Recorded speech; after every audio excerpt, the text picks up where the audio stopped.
Hello, everyone. Welcome back to the Ave Maria Press Professional Development Webinar Series. In today's webinar, Anne Garrido will discuss best practices for engaging in Catholic conversations online. My name is Erin Pierce. I am the Parish and Curriculum Marketing Specialist at Ave Maria Press. I would like to recognize our webinar partners, the National Association of Catholic Family Life Ministers, the National Association for Lay Ministry, and the Catholic Campus Ministry Association.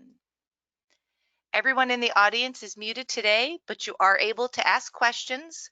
Questions may be sent to our presenter using the question section of the GoToWebinar panel that you see here, and I'll read as many of those questions as possible at the end of the presentation today. This webinar is being recorded, and I will send you a link via email tomorrow. With that, I would like to welcome and introduce our presenter today. Anne M. Garrido is Associate Professor of Homiletics at Aquinas Institute of Theology in St. Louis, Missouri, where she previously directed the school's Doctorate of Ministry in Preaching program. Garrido has served as the Martin Faculty Fellow in Homiletics at the University of Notre Dame. She is the author of 7 books, including the award-winning Redeeming Administration, Redeeming Conflict, and Let's Talk About Truth.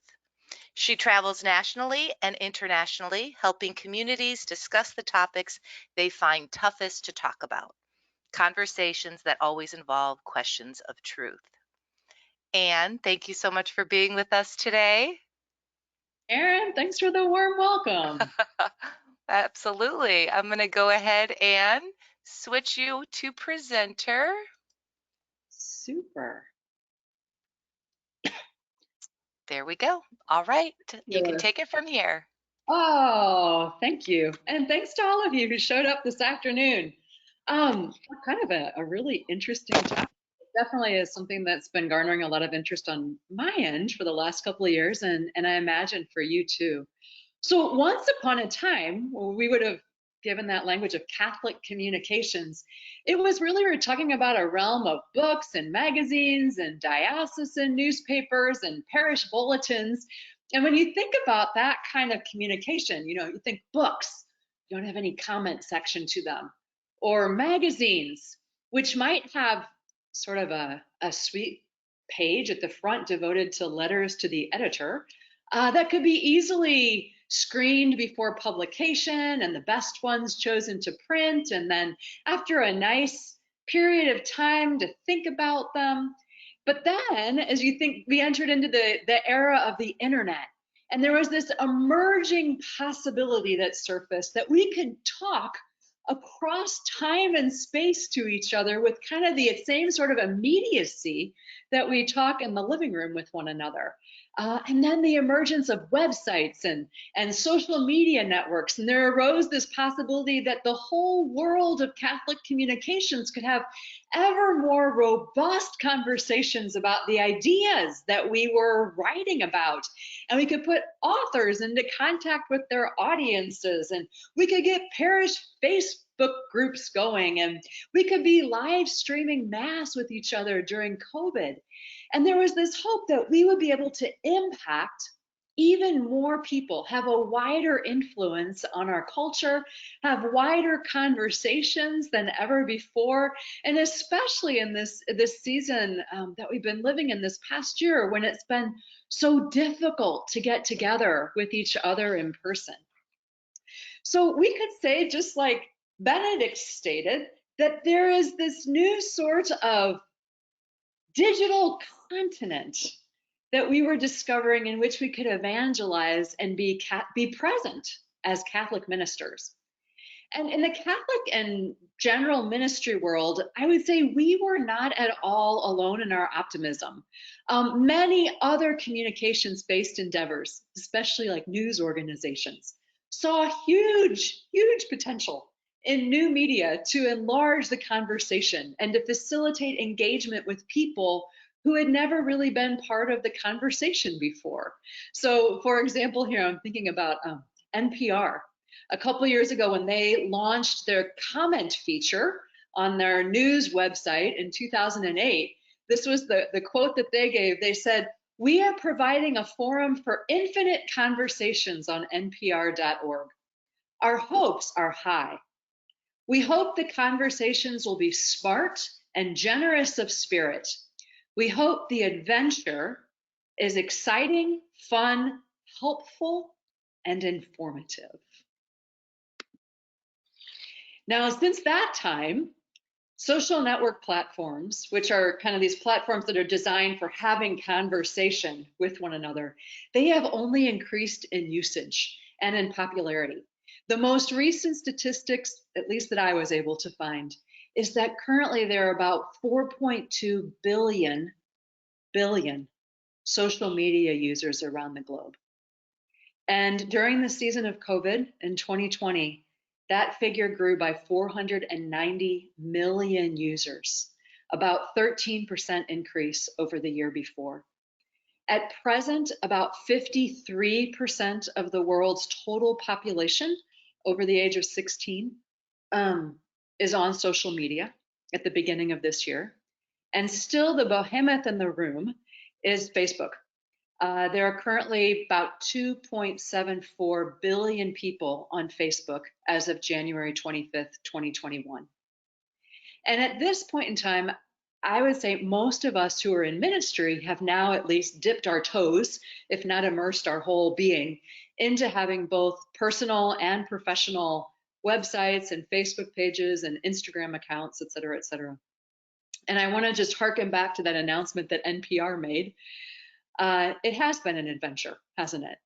Though not necessarily always of the fun, helpful, and informative type. Maybe informative, but not the kind of information that we thought that we were going to get. And a lot of what we've garnered information about is as often how mean-spirited and polarized people can be. And not just in the secular sphere, but actually within the Catholic sphere itself.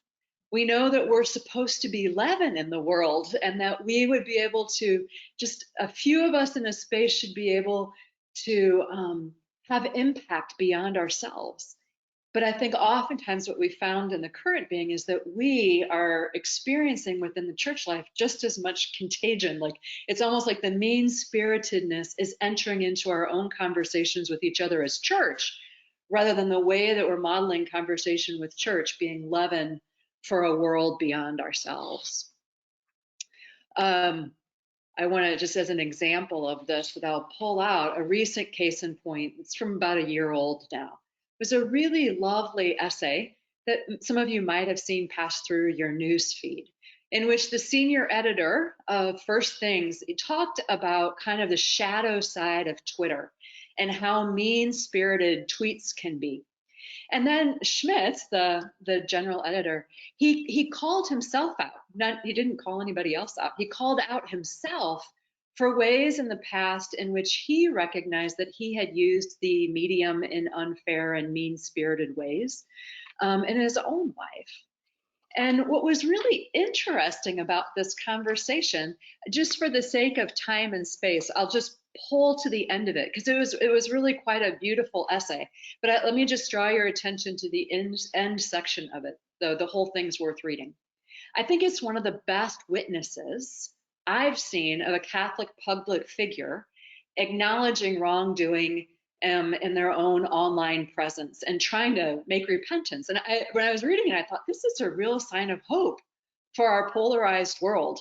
But then what begins to happen is that you begin to scroll through the comments section that follows this.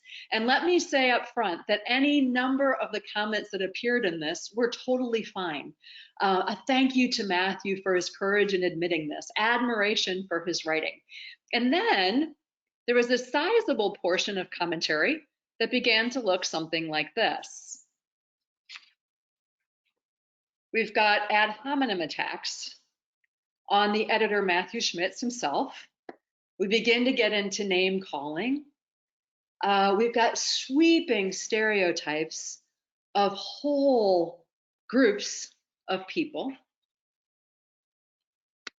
This goes on for quite a while. So then there's somebody who tries to re-navigate the conversation, a very nice expression of appreciation. that is followed by more name calling, some very questionable theology, a very odd World War II reference,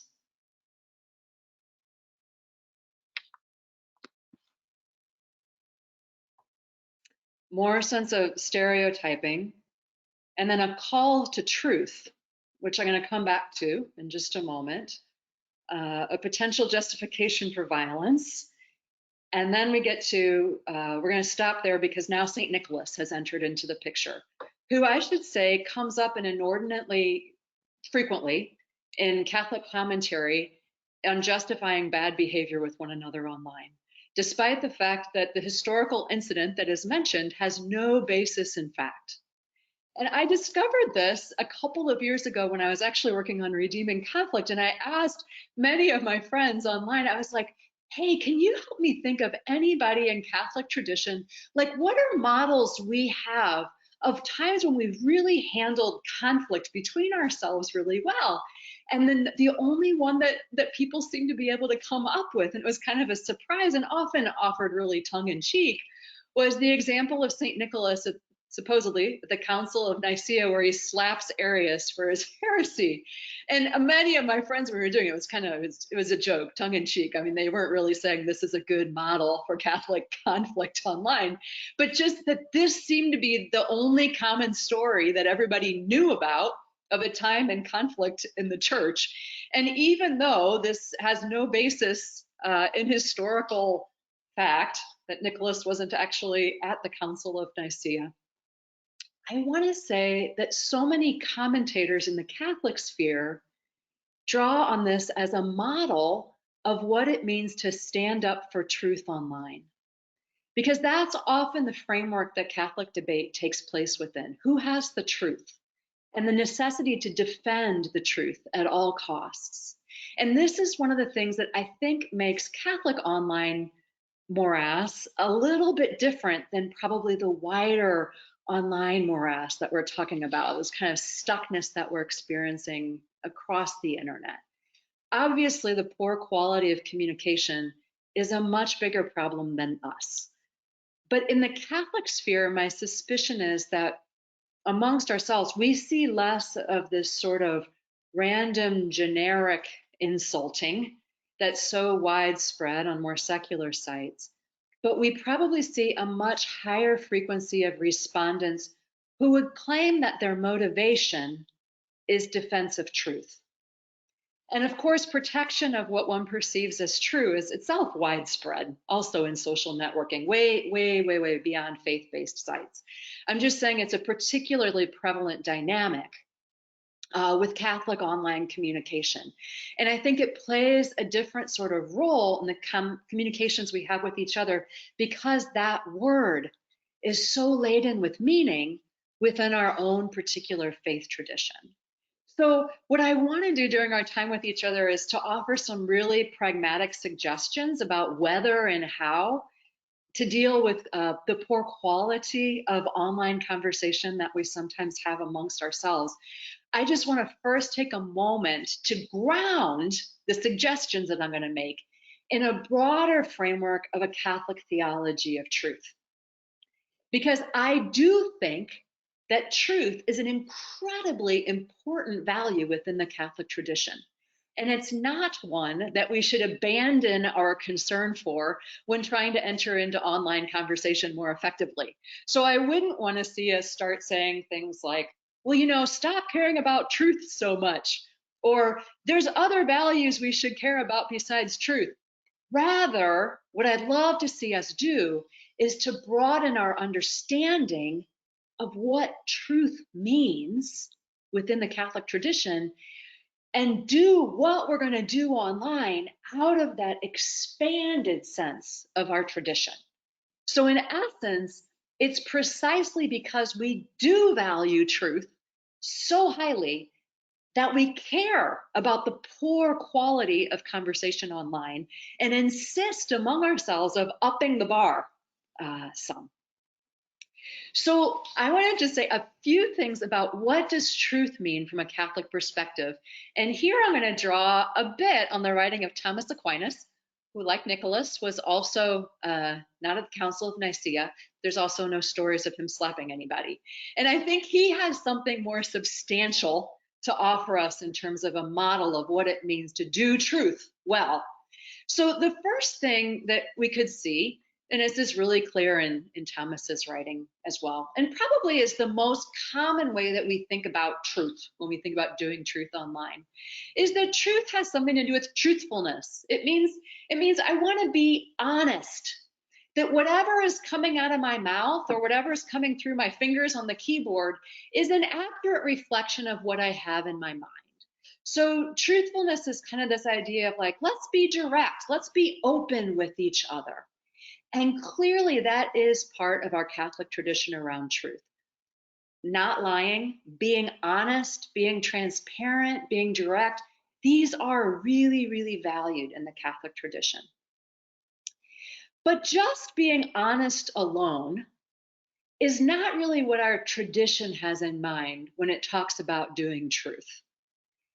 Truthfulness, being honest, has very little value in the Catholic tradition if the mind that you're releasing out into public, the mind that you're getting out there through your keyboard, isn't first aligned with reality. So when Thomas talks about truth, he's not just talking about having a mouth that's aligned with your mind. He's talking about having a mind that's aligned with the bigger world of what is real. So Thomas's definition is actually veritas et adequatio rea intellectus. And you're probably like, great, if I knew Latin, that would be brilliant. Yeah, what that really means in English is having a mind aligned with reality. So seeing things that really are there in the world, not seeing things that aren't really there in the world. And what we would say is that God has given us this capacity for reason to be able to see the world as it actually is so that we can survive in it well, that we be able to perceive sensory data, we'd be able to discover facts about the world as it really is, and that we could form them into a coherent picture of the world. But also recognizing that there's always going to be more to the world than what I'm able to perceive in my mind at any one point in time.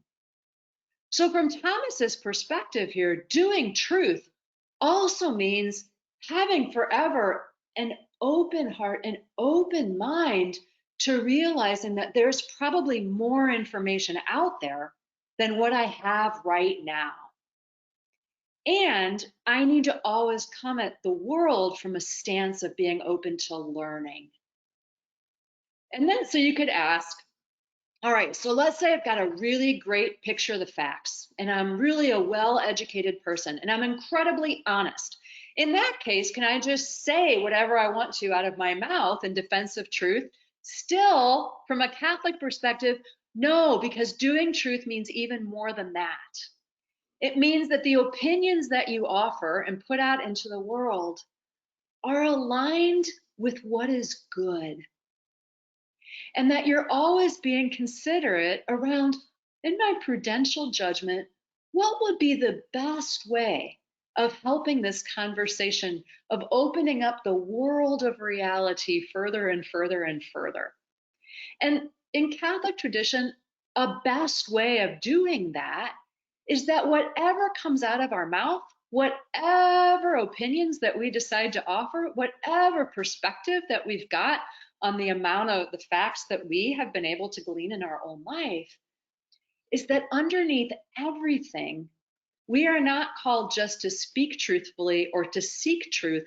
We are called to be true. That in the biblical word, the word for truth in the Bible, the Hebrew Bible, emet, is synonymous with word fidelity. That I want the best for the other person, even when I'm not necessarily agreeing with them. So doing truth, really defending truth, means I'm working really, really hard on building up relationships rather than tearing them down. Wherever charity is lacking, there is always a violation of truth from a Catholic perspective. So whatever that we're doing online in the name of truth has to hold fast to this broader notion of truth. We can never disconnect truth from our relationship with persons.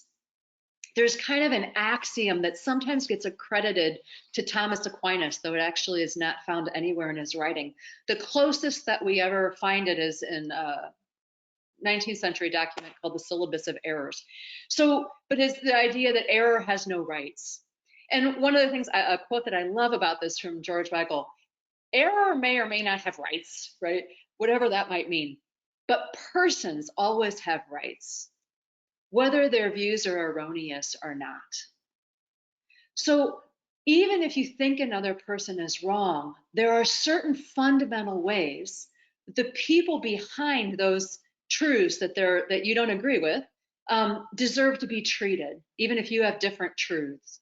So how do we honor the personhood of other people online? Because of our belief in the incarnation, the truth for us is never separate from a person. So let me say up front, one of the things that makes this particularly hard to treat persons as persons online is that oftentimes we don't actually know who it is that we're talking to.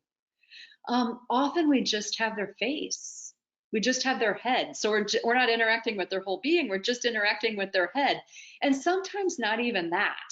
Sometimes we don't even have their real name, right? And the person with such uncharitable things to say on that first things commentary, I thought, well, wouldn't it be interesting just to kind of see, could I talk with them? Even if I wanted to enter into conversation with them, when you follow it, this is the page that it takes you to. It's hard for me. It would be hard for me to actually be in contact with them. It's easier to have charity and behave better for people who are right in front of us, I think, who have a body language, who have a whole body, who we can see when we've impacted them. We can see their own emotional response and have a sense of how our words have landed with them, who have a backstory a little bit that we know. I think it's a lot harder to stir empathy and to work to create the right tone when we don't even have a face for the person who I'm trying to be in communication with. Now that being said, I do want to acknowledge sometimes we do know who the people that we're in conversation with online are, because sometimes they're our great uncle Jedediah and our brother-in-law Ted. And I'm not saying that knowing the person makes the situation less fraught. In fact, sometimes when we know the person, the situation feels even more fraught. But I would just say that the temptation to not think of the other person as a person is higher when the other person doesn't have a face or doesn't have a real name. So let's move into pragmatics here. And I think the very first question that we could be asking ourselves is, do I do anything about it at all? So do I need to do anything?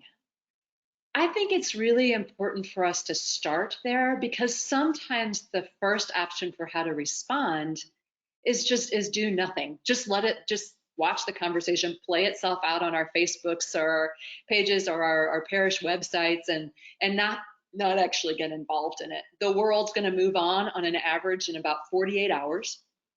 And sometimes that might really be the best option, especially because we only have so much time and we only have so many resources in our hands.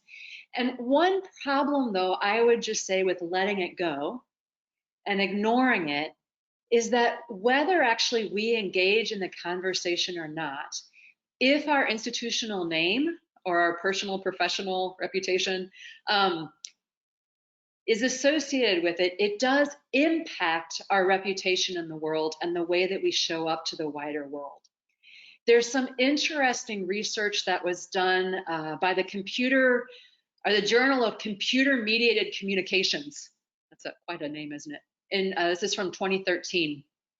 That was related to something called the nasty effect, which noted that when readers read a scientific or a news article, if they go on to follow the comment section that follows, and the comments to it are nasty and unmonitored, what happens is that readers of the article itself are less likely to believe the article.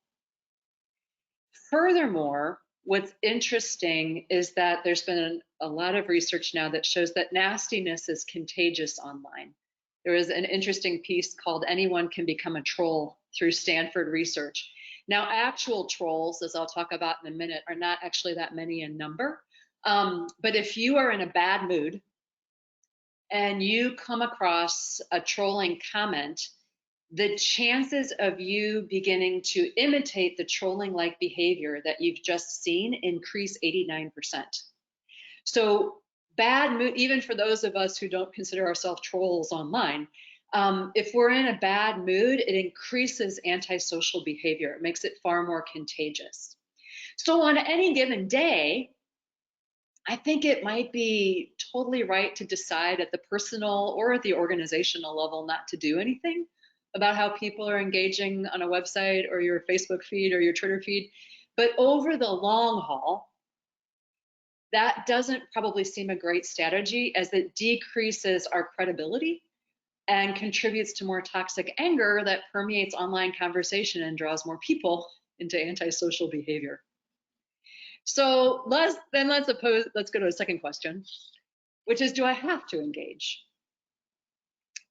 Here also, I would say I don't think so. I think there's a difference though between just letting it go on and actually engaging the person who's derailing the conversation.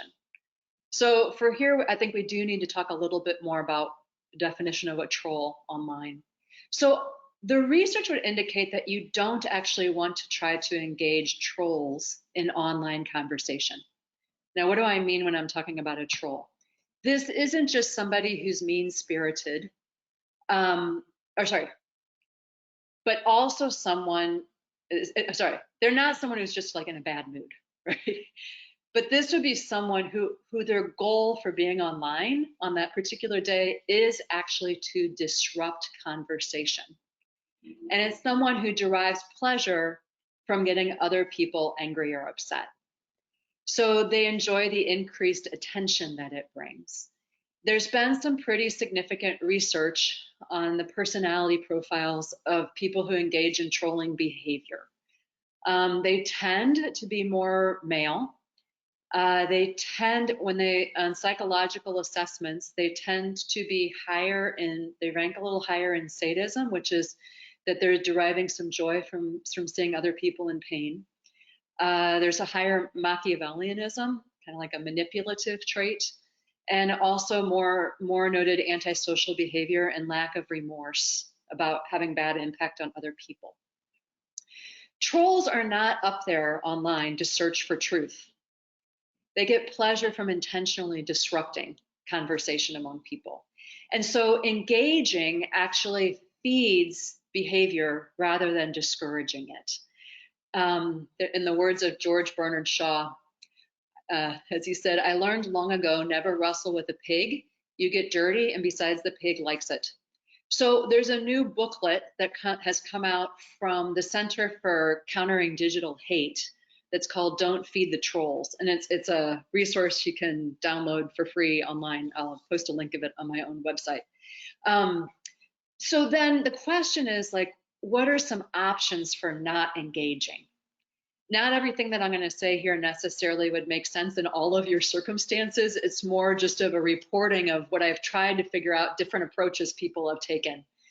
A number of news organizations have actually on their websites shut down their comment section. This includes NPR. For 8 years, they tried having a comment section on their website, and they shut it down in 2016.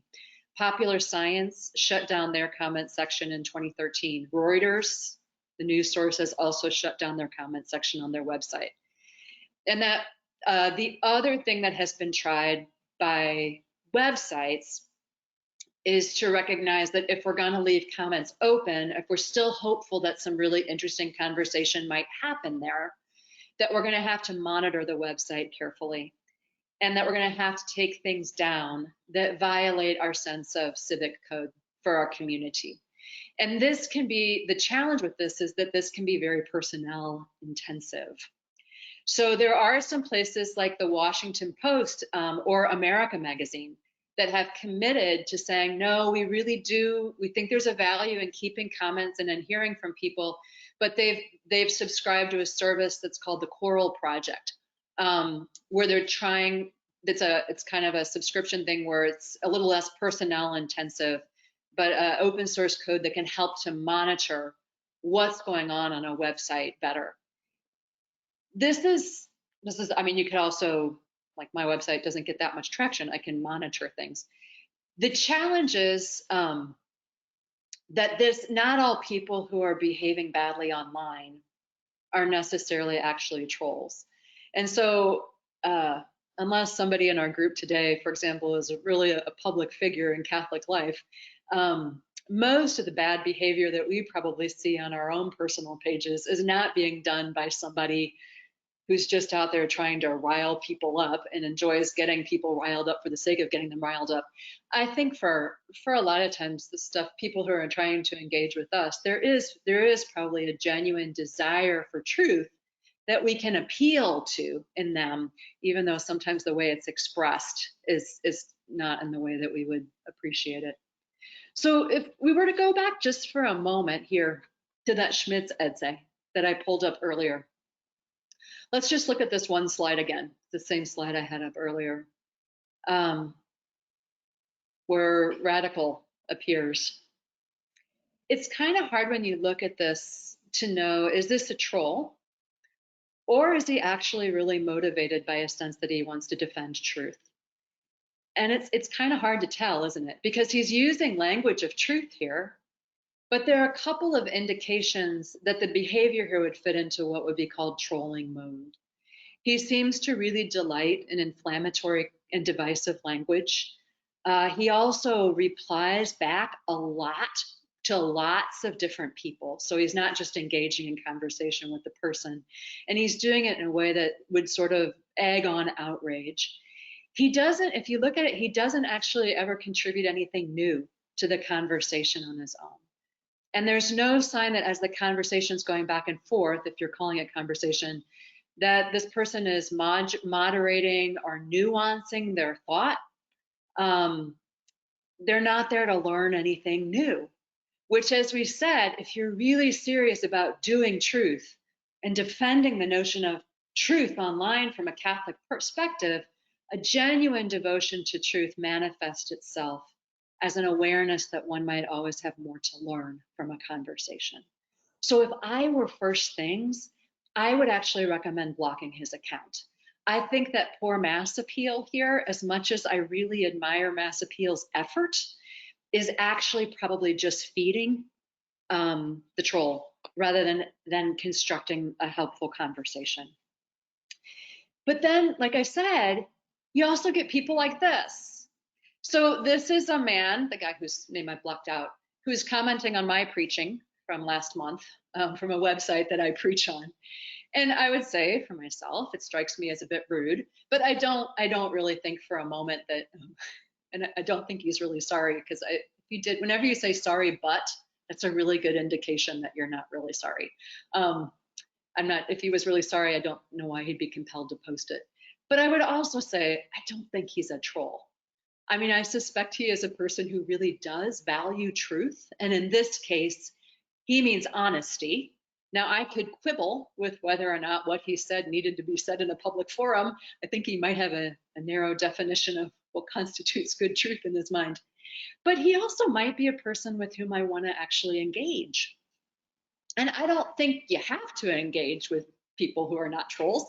Again, you only have so much time in your day.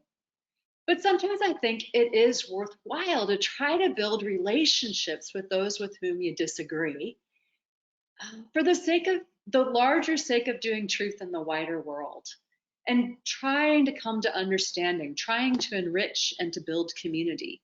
And most especially, I would say, in relationships that we value, but sometimes if we're able, even in relationships that we don't. So this person, I don't actually know him from Adam, but I do think it could be it could be interesting. So let's think about what would happen if I wanted to try to engage. This is where I just want to pull up a couple of tips that might be helpful for those of us who want to try to get into online conversations, especially in social media or on websites. So tip number one, I would say ask yourself, what is your goal for this conversation? If my goal in going in is to slap the other person, either physically or metaphorically, that is not a good reason to go in. People who are publicly humiliated tend to become more entrenched in their point of view and more defensive about their righteousness of their behavior rather than less. So, what are some good reasons for getting into a conversation? I would just check with myself. One, do I think that I might have something to learn from this conversation? Or a question, a genuine question that I want to ask? Not something I already know the answer to. Two, am I interested in sharing my perspective on the matter or describing their impact on me? Three, am I interested in doing any sort of problem solving with the other person? Those are like three really good and achievable purposes for getting into a conversation. If I'm just getting into the conversation thinking I'm here to try to persuade you, that is not something I've got control over, and I also have a minuscule chance of actually achieving that. Well, I have a minuscule chance of trying to achieve that in real life conversation, not even much more so than online. A second tip is to choose your forum for the conversation. My own intuition is that most of the social media platforms that exist right now do not have the infrastructure, they don't have the heft or the weight to actually try to carry the conversations that some of us are trying to hold on them. A lot of the platforms are really set up for good one-directional communication, for making announcements, for giving updates.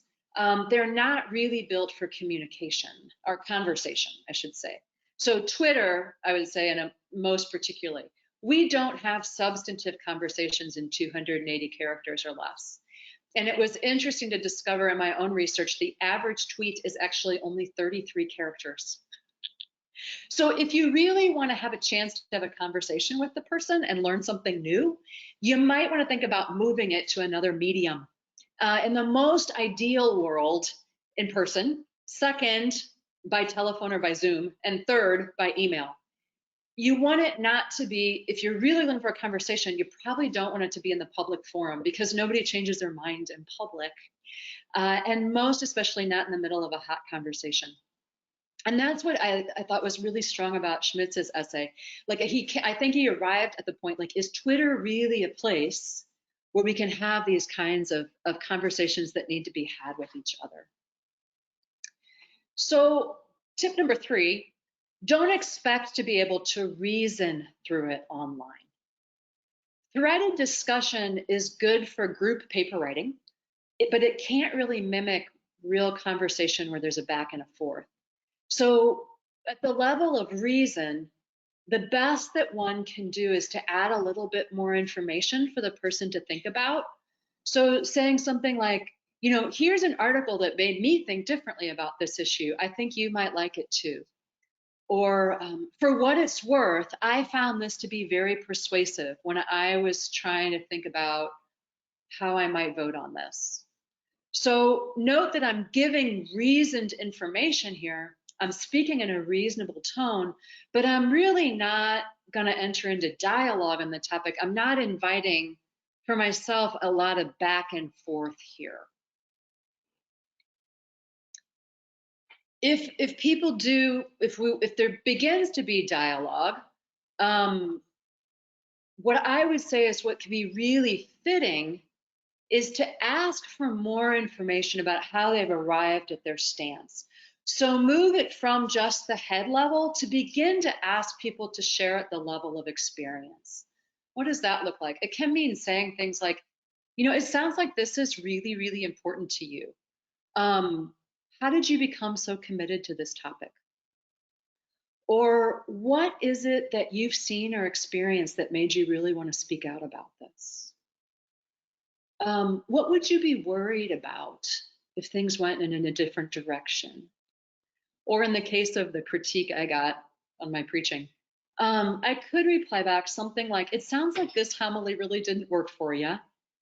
Where did you find yourself getting lost?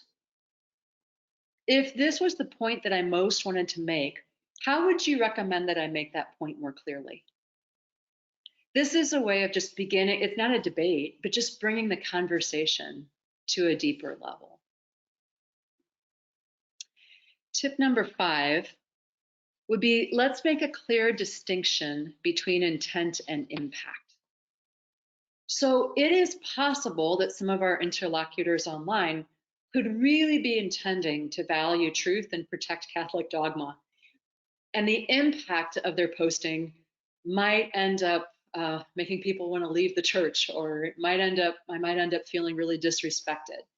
So to recognize that sometimes the best of intentions, and I have them too, my best of intentions can result in bad impact on other people.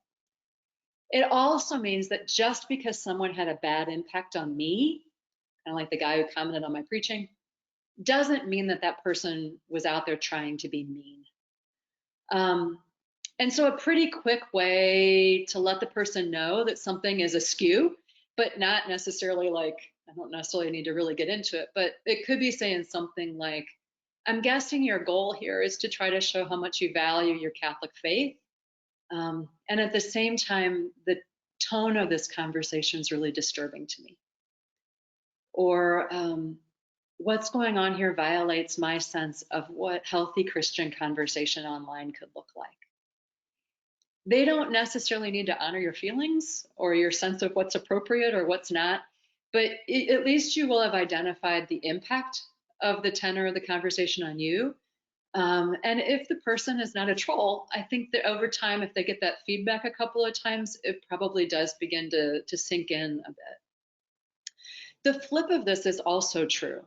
If you've posted something that really evokes a strong reaction from somebody else, you could say things like, it sounds like this article really ticked you off. My intent in posting it was not to peeve people, but to highlight an issue that I care about a lot. I hope that that comes across loud and clear. So to distinguish what your intention was when you were posting it. And finally, a tip number 6. If I know I'm going to post something that it's a potential hot take, to clarify in advance kind of the boundaries, clarify the reasons why I'm posting it. So, hey, like when I'm posting something like, hey, I know this might be a hot take. Reminder when commenting, we really want to keep the conversation respectful here. Father Jim Martin has something where he frequently, when he knows he's doing a hot take, says like no ad hominem attack and 2 response limit. So you can only reply back twice. You could also, at the beginning of the post, say something like, here's the question that I'd love for people to comment on.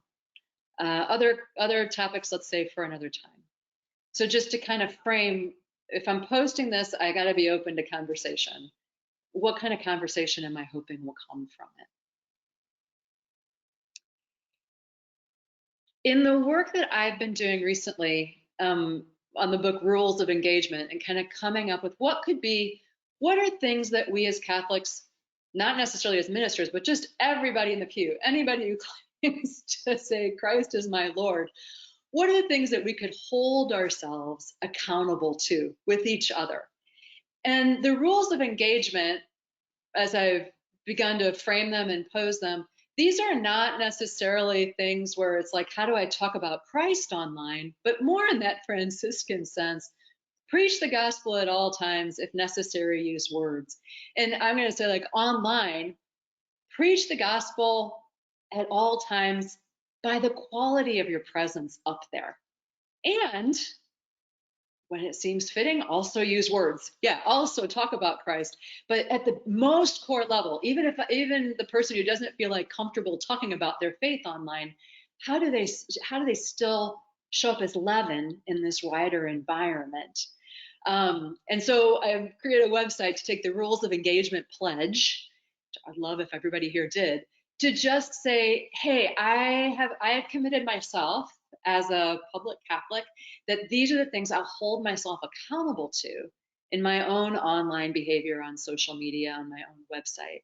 And then I created for myself a little emoji that if you see me, anybody out there, if you see me do something that violates these, I want you to just like post this little emoji in my chat, because it'll be like a wake up to myself. Hey, Anne, you're stepping out of the boundaries of what you yourself have publicly said you committed to.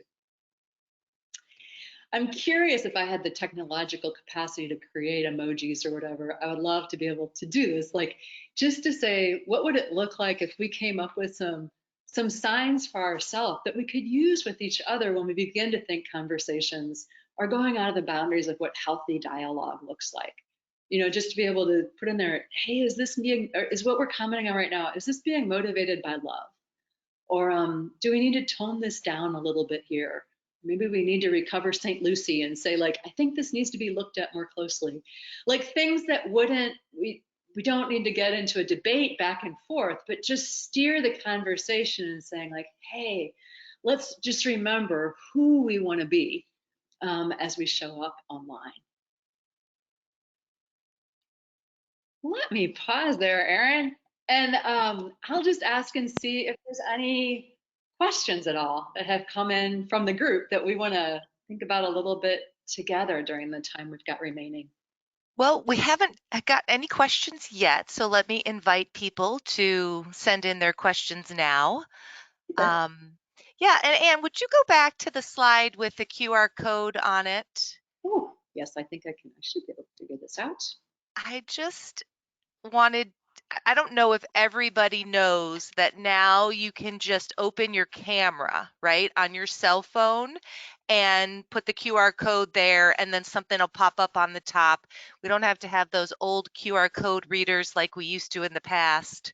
Um, Maybe more people know of this now that many restaurants in town no longer have, right, actual menus, but you look it up this way too. Um, but I love that you shared that with us, and these rules.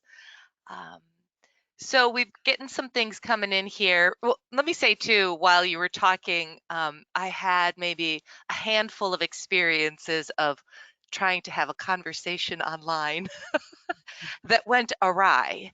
And so I really appreciate these tips and this guidance for us, things that, that you've done your research that can really help us in engaging or refraining from engaging in certain conversations. Yeah.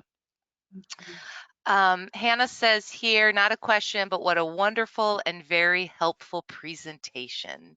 Thank you, Anne. Thanks, Hannah. You Thank know, you. when we're also thinking about, conversations online, people attacking others, it's not something, I mean, it's something that comes from adults, right? Mhm. Um, Yet, So it's starting at how, an earlier and earlier age for sure too. yes, yes. So, I think sometimes the adult world attacks the young people for the way that they interact online, but it comes from both. Do you have any thoughts or suggestions on how teachers and youth ministers, parents, other adults can help form better behavior among, young people online? You know, there are some fantastic resources that are beginning to really develop, in part because this is becoming so prevalent. A lot of my work has been of late with school principals and so forth, and the number of places that are needing to come up with policies for their school handbook, not just for students but for parents, Mm, um, that around like what are going to be our rules of engagement with each other that are expected within our community. There's some fantastic resources that have begun to develop. The movie The Social Dilemma on Netflix, currently showing, is really a fabulous movie for creating conversation around some of the most concerning stuff that's going on online. That looks at stuff that's happening more at the structural or the large scale level about how we're going to need to do community action around some stuff with the effects of social media in our lives. The stuff I talk about in rules of engagement is more like, these are 8 things I can personally do. But I think the social dilemma, there's a website that's associated with it that has some great resources, including like discussion guide questions that could be used with students. There's another, Aaron, this is so embarrassing. There's another, John Green has done some fabulous stuff on Facebook or on YouTube of videos to watch that are kind of like great education herself around being able to spot what's true and fake online and that kind of stuff. So just stuff on media literacy around social Mhm. media. There's another organization that's fabulous, and this is the one which I wish my brain wasn't. It's like a sieve.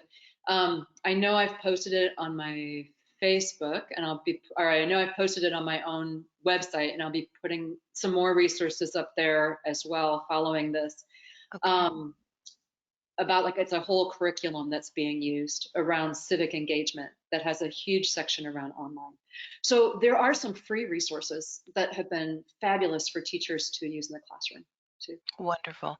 And you started this conversation talking about truth and Yeah. what it is within the Catholic tradition. And so I think that's another place that people could begin, having those conversations with young people about what truth is. Oh, Um, Erin, thank you for reminding me. Yes. So on our Ave Maria website, yeah, we have a whole set of 10 lesson plans for high school teachers around how do we talk about truth in the classroom and this fuller notion of what it means to do truth in the Catholic tradition. Yeah, yeah, and because I wasn't really trying to set you up for that. Because we were definitely going to talk about it, but coming from my own experience of a high school teacher, a theology teacher, I think teaching objective truth was probably the hardest thing to get across to young people. And so I think the more that they are hearing it from everybody in their life, I think the more they begin to do it, right? As you talk about doing truth. and that when we're talking about objective truth in the Catholic tradition, that we're really talking about two things there at the same time. One is that from the Catholic perspective, we believe there is such a thing as a real world and that we want our brains to be aligned with it, right? We don't want to be seeing things that are fictitious, and we do want to be seeing things that really there because for our Yes. own survival and well-being. But also when we talk about objective truth, it also means that we recognize, just like on a high school syllabus where you say something like, these are the objectives for this semester. Objective also means this is what we're shooting toward, but we recognize it always lies before us. It's always something we're striving for, but that it's never something that we possess. Like, well, I've got this all wrapped up. I've got the real world in my mind. No, our brains are like 60-watt bulbs, and reality is like a bazillion volts of electricity. So recognizing, again, from that stance, I always have more to learn. That's Hmm. also part of the Catholic tradition around objective truth. That's a very important point. That open mind that you mentioned earlier. Yes. So I'm getting some questions here, and somebody has asked, is it okay if they share this rules of engagement link with others? Please, Okay, I figured you would say that. as far and wide as it can go. Yeah, I mean, my dream is to actually kind of start like a movement, like, hey, one of the things I talk about in the book is find a partner that you both, because I violate these things myself before, and just find a partner who it'd be like an accountability partner who, if they see you Mhm. do this, have an emoji between you that they post in your feed when they see you getting out of line, and you vice versa, just to help us show up as the best people we can be in the world. Absolutely. We see a lot of that regarding like porn addictions to have that accountability partner there for you also. Hmm. Yeah. So, Anne, if people wanted to get some more resources regarding, formation in cultivating their online presence, would they go to your website also for that? Yes. So what I've been talking about today comes out of the book Rules of Engagement. which just came out a month ago or so. And then some of it also grounded in this, an earlier work that also is really recent called Let's Talk About Truth.